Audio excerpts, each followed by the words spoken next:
the main person who was involved in this thread that a lot of people want to talk to is Secretary of Defense Hegseth.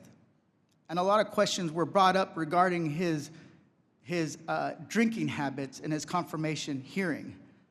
To your knowledge, do you know whether Pete Hegseth had been drinking before he leaked classified information? I don't have any knowledge of Secretary Hegseth's personal habits.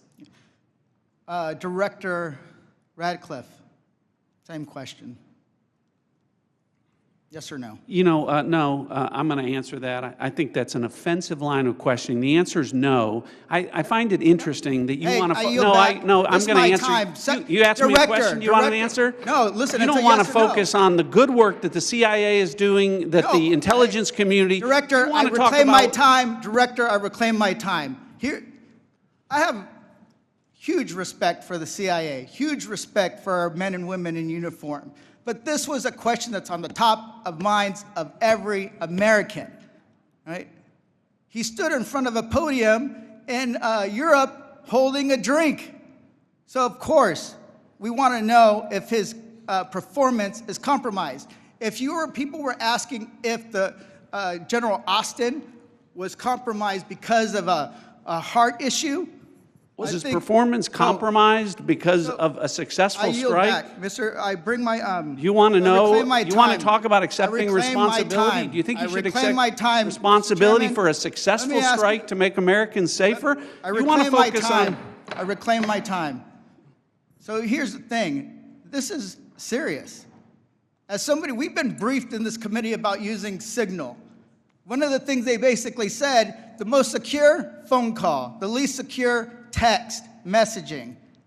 And we know that your people, Russians, Chinese, are on your phone. Gentleman's time's expired.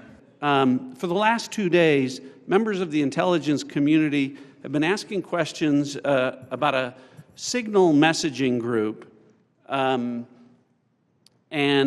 not asking questions from Democrats either in the Senate or the House on China, Russia, Iran, and the real threats that are going on to the United States. And you can say that you care about the good work that agencies are doing like the CIA and that you care about 140 stars on the wall, but no one's asked me about my second day on the job here, where I lit the fuse that led to a foreign government participating with us to capture one of the senior planners of the Abbey Gate bombing that killed 13 Americans. And in the process, we worked with a government that previously hadn't, that hadn't cooperated with us on counterterrorism matters.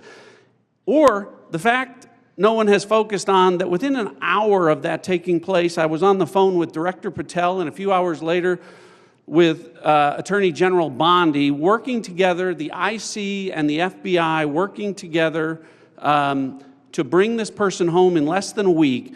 Unprecedented success for the intelligence community and the law enforcement community. Exactly representative of the kind of work that we should be doing and the kind of work that an oversight committee should be asking about. But instead, we're getting questions about whether or not someone has drinking habits.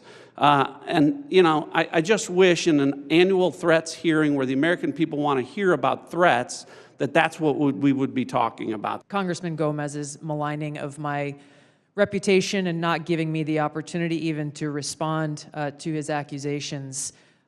What occurred in that Signal chat was an update to National Security Cabinet members that was also issued around the same time as updates to our foreign partners and allies in the region. There were no sources, methods, locations, or names of targets that were included in that chat. The decision to conduct this operation had been made long before that conversation took place.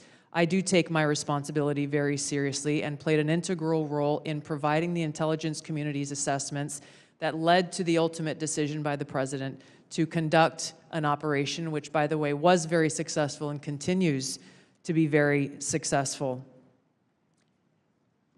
I was traveling at the time, and I was not playing a very specific role, as these chats reflect, in much of the conversation that took place there.